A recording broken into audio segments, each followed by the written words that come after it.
She mentions a book she read last week, and he feels the familiar tightening in his chest, the need to redirect, to diminish, to exit.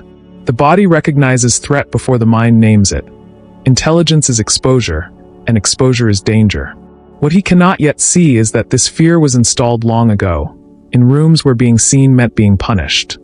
The dinner party continues around him, conversation flowing through topics he half understands, and he finds himself monitoring the room for signs of intellectual hierarchy. He watches who speaks first, who is interrupted, who receives the nod of recognition, and he positions himself at the edge of this map, ready to withdraw before his limitations become visible. She enters the meeting with preparation that borders on compulsion, slides rehearsed, citations memorized, contingencies anticipated for every possible challenge. Her performance is flawless, and no one notices that she never asks questions, never admits uncertainty, never risks the exposure of not knowing. They stand in the museum gallery before a painting that has generated extensive commentary, and he feels the familiar pressure to produce an observation that demonstrates competence. He scans the wall text for keywords, constructs a sentence that borrows authority without claiming it, and delivers his comment with the casualness of someone who has not just performed emergency intellectual triage. The recognition arrives first in the body, in the micro-moment when someone else's insight lands with apparent effortlessness. She feels the heat rise to her face, the compulsion to counter, to complicate, to introduce a counterexample that restores her position, and she watches herself perform this maneuver without choosing it, without wanting it, without understanding why disagreement feels like survival. He notices how he selects his conversational partners with the strategic intelligence of someone avoiding physical danger, gravitating toward those slightly less informed, slightly less articulate, slightly less threatening. The intellectual pecking order is mapped with unconscious precision, and he locates himself precisely where he can dominate without risk, where his competence is visible but never tested. The masking operates through timing and redirection, through the question that shifts focus, the anecdote that interrupts momentum, the compliment that disarms challenge. She praises her colleague's analysis while subtly introducing a doubt, a caveat, a missing variable, and the maneuver is so smooth that neither party recognizes the defense that has just occurred. They experience the presence of genuine expertise as a kind of atmospheric pressure, a density in the room that makes breathing difficult. The person who speaks without performance, who thinks without visible effort, who possesses the calm authority of deep mastery, triggers an immediate regulatory response, a need to manage proximity, to control the interaction, to prevent the exposure of their own constructed self. He watches himself interrupt a younger colleague whose insight has silenced the room, inserting a correction that is technically accurate but emotionally driven, a small violence that restores his position. The shame arrives later, in the car, in the dark, but in the moment there is only the relief of maintained hierarchy, the temporary safety of restored superiority. She recognizes the pattern in her dating history, the consistent selection of partners who admire without challenging, who appreciate without surprising, who reflect her intelligence without exceeding it. The relationships function smoothly until they function not at all, until the boredom becomes depression, until she understands that she has engineered her own intellectual isolation. The physical distance reveals the internal regulation, the way he positions himself at the far end of the conference table from the person who asks difficult questions, the way she arrives late to lectures by experts in her field, the way they both experience the symposium as endurance rather than engagement. The body knows before the mind admits that certain minds are threats to be managed. They develop elaborate systems for avoiding genuine intellectual exchange. The book they claim to have read, the concept they reference without understanding, the confident assertion that precedes rapid topic change. The performance of intelligence consumes the energy that might have developed actual intelligence, and the gap between presentation and possession widens until it becomes a kind of vertigo. She notices how she experiences curiosity as aggression, how a genuine question from someone knowledgeable feels like an attack, how the desire to learn has been replaced by the need to demonstrate existing knowledge. The classroom of her childhood has become the permanent architecture of her mind, a space where being wrong is dangerous and being right is survival. The forward pull arrives with the image of a child in a classroom, hand raised with desperate confidence, answering correctly and receiving not praise but attention, not recognition but visibility. The connection between intelligence and danger was forged in that moment, in that room, and the adult still lives in the aftermath of that lesson. still organizing their entire intellectual life around its avoidance. If this is already making sense to you, it means you're starting to notice patterns most people never see. Subscribe, and let's keep exploring how the mind really works. Now, this is where things start to get uncomfortable. The child learns early that intelligence is currency, but also exposure, that the right answer brings attention and attention brings danger. She stands at the blackboard solving the problem correctly, feeling the eyes of the classroom on her back, understanding before language that visibility is vulnerability, that being seen as capable means being seen at all.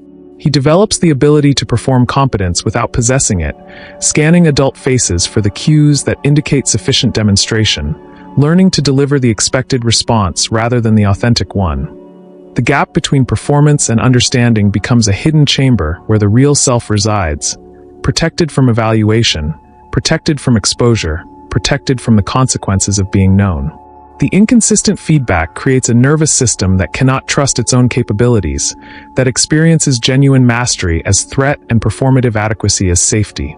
Sometimes the parent celebrates achievement with overwhelming intensity, sometimes withdraws attention entirely, and the child learns that intelligence is not a stable quality, but a transactional one, something to be deployed strategically rather than developed honestly.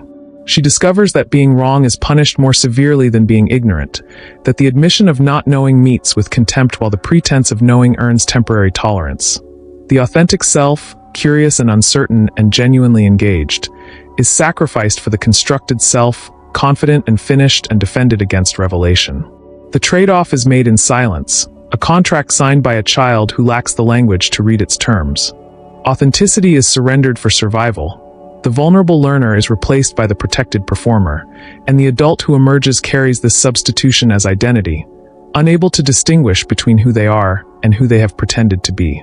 He learns that intelligence is hierarchical, a zero-sum competition where one person's capability diminishes another's, and that the only safe position is superiority or its convincing simulation.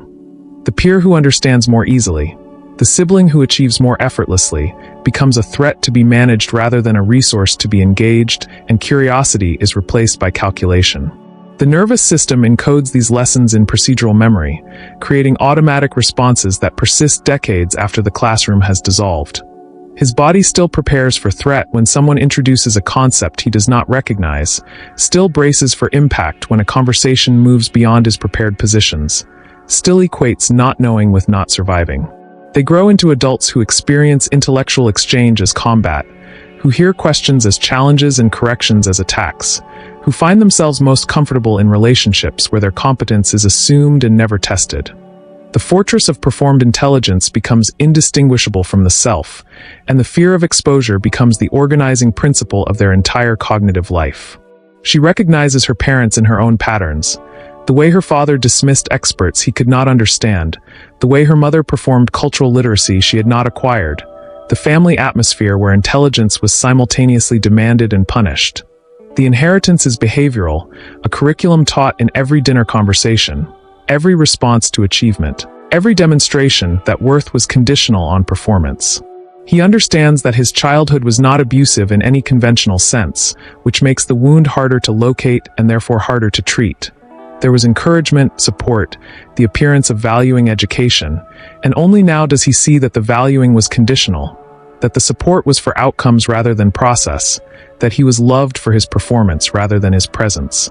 The subconscious prison is constructed from the very materials that once ensured safety. What protected her from classroom humiliation now prevents her from genuine learning. What preserved his status among peers now prevents him from genuine collaboration, and the mind cannot release the strategy because it cannot distinguish between past and present threat, between the teacher who might shame and the colleague who will not. They experience the repetition compulsion as fate, selecting environments that replicate the original competition, finding themselves in professional settings that confirm their deepest beliefs about the dangers of visibility and the necessity of performance. Each successful defense is proof that the strategy was correct, that exposure is dangerous, that the fortress must be maintained. She begins to see how her intellectual identity, her certainty, her quickness to correct and challenge, are symptoms rather than virtues, adaptations that have outlived their usefulness but persist because the nervous system knows no other way. The cage is comfortable because it is familiar, and genuine engagement feels like threat because it requires the dismantling of everything she has built.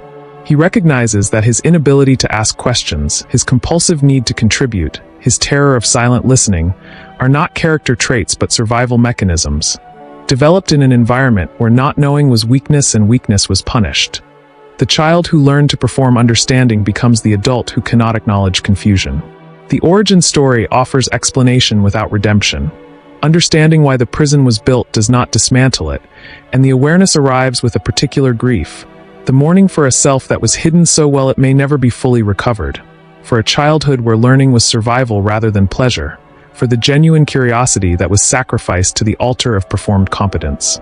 They stand at the threshold of recognition, seeing the architecture of their intellectual fear with new eyes, understanding that the fortress was built by small hands in competitive rooms, constructed from necessity rather than nature.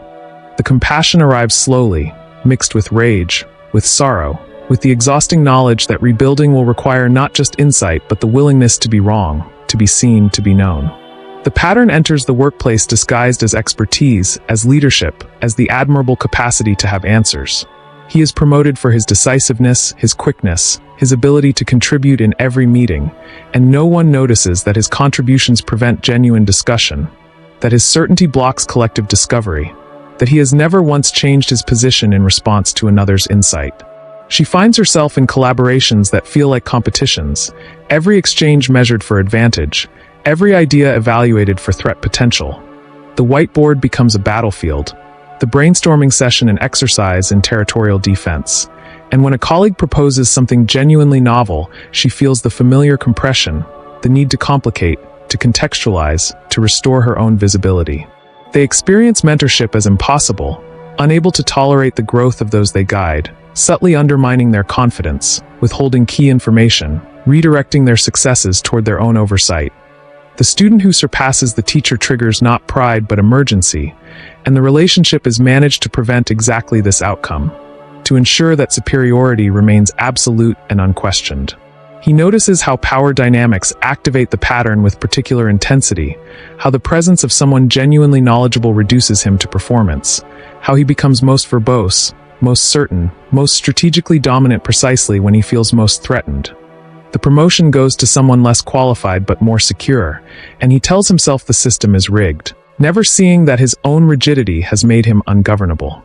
She watches others form intellectual communities, the loose networks of mutual challenge and shared discovery that advance entire fields, and she cannot participate because participation requires vulnerability, requires the admission of limit, requires the willingness to be taught.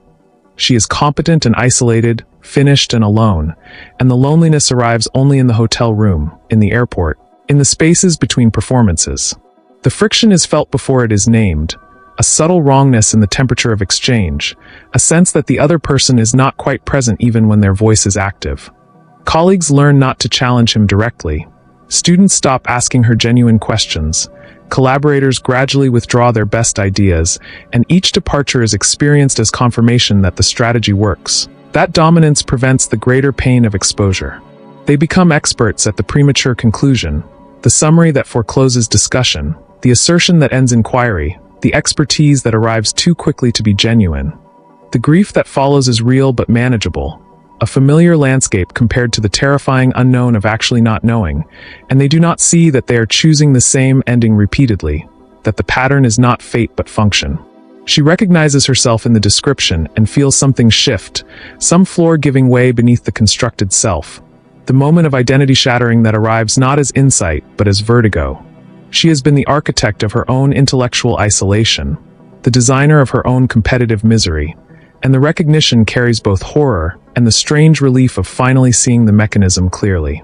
He understands that his professional relationships follow a predictable arc, the initial respect that his confidence commands, the gradual disillusionment as his rigidity becomes apparent, the final distancing that leaves him confused and resentful. He has been the common denominator in every failed collaboration, and the math is simple but the acceptance is not, because acceptance requires the dismantling of the self-constructed as expert, as finished, as beyond need. The modern environment rewards this dysfunction with the language of thought leadership and personal brand. with platforms that favor certainty over nuance, with algorithms that amplify the confident over the correct. His intellectual fear is indistinguishable from the cultural norm, her competitive anxiety celebrated as drive, and the pattern becomes invisible precisely because it is so widely shared, so thoroughly normalized, so perfectly adapted to a world that prefers performance to presence. They watch others perform intelligence on screens, the TED Talks and Twitter threads and podcast appearances that offer the appearance of expertise without the substance of genuine engagement, and they participate with relief, grateful for the medium that allows them to curate their competence, to delete their errors, to present a finished self that never admits process. The platform becomes their primary intellectual interaction, the audience their safest relationship, and the isolation deepens even as the follower counts rise. She notices how the pattern replicates in her parenting, how she cannot tolerate her child's questions that exceed her knowledge, how she redirects their curiosity toward her own expertise, how she models the very intellectual fear she wishes they could avoid. The inheritance continues, the curriculum is passed down, and the recognition arrives too late to prevent the lesson, only in time to witness its transmission. He sees how the knowledge economy has evolved to accommodate and exploit this wound, how the credentialing system favors those who test well over those who think deeply, how the consulting industry sells certainty to clients who cannot tolerate ambiguity, how his dysfunction has become his marketability. The cage is also the product, and he is selling his own fear back to himself with interest. The layer closes with the understanding that others have always felt the rigidity, that the performance of expertise has never been as convincing as he believed, that her confidence has been read as brittleness, his contributions as obstruction. The isolation is not private but visible, not protection but communication. And what it communicates is the very thing he has spent a lifetime trying to hide. That he is afraid, that he needs to learn, that he does not know how to not know and survive. The digital age offers the perfect habitat for the pattern, a world designed by and for those who have learned to perform competence without possessing it. The smartphone becomes an extension of the defensive architecture, a device that allows immediate research, rapid synthesis, the appearance of mastery without the substance of understanding, and the body never learns to distinguish between the simulation and the thing itself. He curates his intellectual presence across platforms, constructing a persona that is informed but not vulnerable, current but not engaged, and the metrics of influence replace the felt sense of genuine expertise. The followers accumulate, the engagement grows, and the fear deepens because the digital self cannot be questioned in real time, cannot be pressed on its contradictions, cannot receive the challenge that would reveal the frightened performer beneath. She notices how the pattern is reinforced by every algorithm, how the platforms reward certainty over curiosity, how the feed favors those who declare over those who inquire, how the economy of attention privileges the very defenses that keep her isolated. The marketplace of ideas offers infinite information, but no genuine exchange, and she consumes content the way others consume comfort food, finding temporary satiation without nutritional value. The remote discourse revolution arrives as liberation and trap, offering escape from the exhausting performance of in-person authority while deepening the isolation that already defined her existence. The webinar becomes the perfect medium, expertise reduced to a slide deck, challenge managed by the chat function, and she feels a guilty relief at never having to field unexpected questions, never having to navigate the unscripted encounter, never having to risk the body in relation to other minds. He recognizes how the expertise economy exploits the wound, how the platform that connects consultant to client, influencer to audience, thought leader to follower, all operate on the same principle of performed mastery, of temporary attachment to ideas, of intellectual relationships that end with the transaction. The authority celebrated is the authority that cannot be tested, the knowledge that cannot be questioned, the freedom from needing anyone who might know more. They experience the online course as the logical extension of their defensive architecture, a system that allows them to accumulate credentials without encountering teachers, to display certificates without demonstrating capability, to simulate education without the risk of classroom exposure. The paradox is perfect, the infinite access producing infinite imposture, the illusion of learning masking the reality of performance, and they do not see that the platform was designed for someone exactly like them, someone who wants to appear educated without being educated. She watches the culture shift toward the language of personal brand and thought leadership, and her intellectual fear becomes indistinguishable from empowerment, her refusal of genuine exchange from boundary setting, her isolation from self-care. The podcast hosts celebrate the confident take, the influencers model the finished opinion, and the recognition that something is wrong becomes impossible because nothing looks wrong. Everything looks like expertise, like authority, like the successful. Management of modern intellectual existence. The psychological cost accumulates in the body before the mind can name it, the insomnia that follows public declaration, the anxiety that has no specific object, the depression that arrives not as sadness but as exhaustion. He treats these symptoms individually, with medication and optimization protocols and performance coaching, never seeing that they are messages from the isolated self, signals from the body that the strategy is failing, that the fortress has become a tomb. They notice how the pattern is replicated in the architecture of their information environments, the echo chambers that prevent challenge, the recommendation algorithms that confirm existing positions, the social networks that reward agreement over inquiry. The environment was built by people like them, for people like them, and the intellectual isolation is not personal but systemic, not pathology but design, and the recognition offers no comfort because there is no outside to escape to.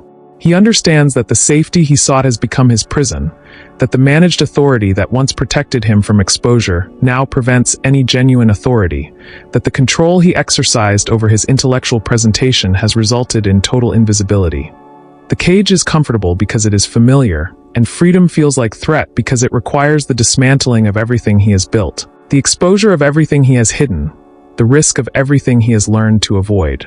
She sees how the digital self has consumed the embodied self, how the performance of expertise has replaced the experience of learning, how the management of intellectual image has become a full-time occupation that leaves no energy for actual thought.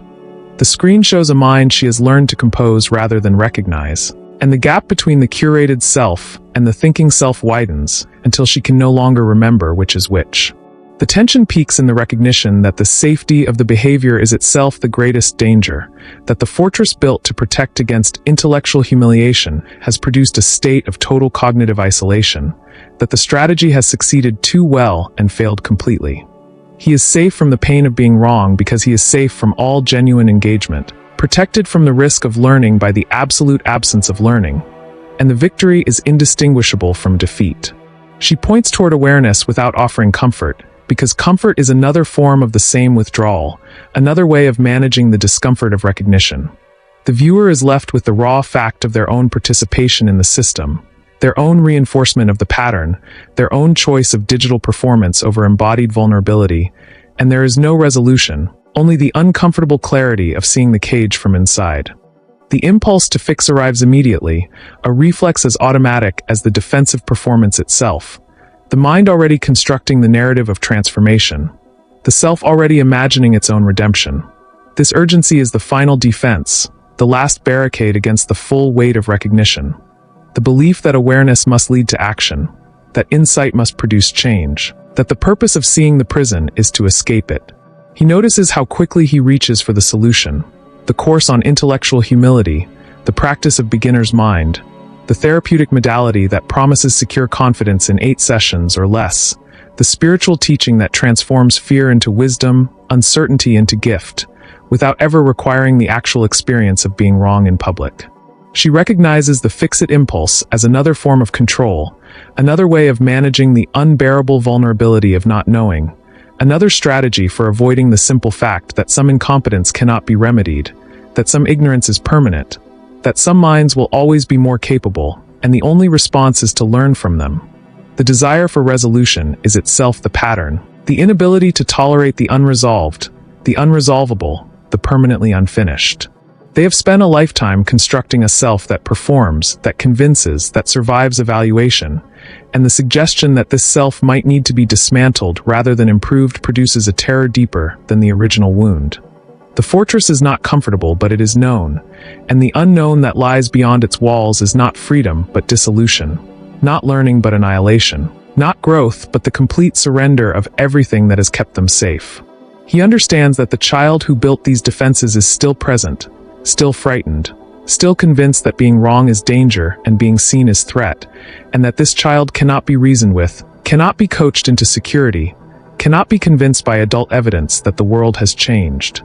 The nervous system does not speak the language of insight, it speaks the language of experience. And the experience that formed it cannot be undone by understanding alone.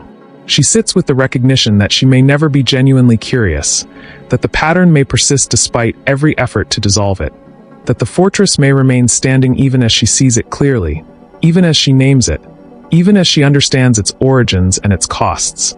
This is the grief that waits beneath the fix-it impulse, the mourning for a self that was lost and a self that was never formed, the acceptance that some healing is not cure but accompaniment.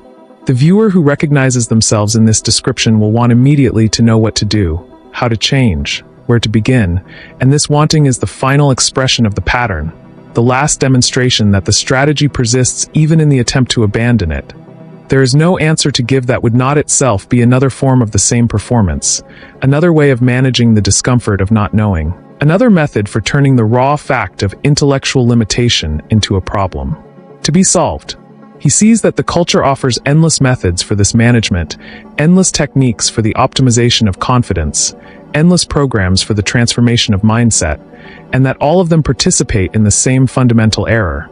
The belief that the self is a project to be completed rather than a process to be inhabited. The marketplace of identity sells solutions to problems it cannot name, and the consumer buys them with the same desperate hope that once drove the child to construct the fortress itself.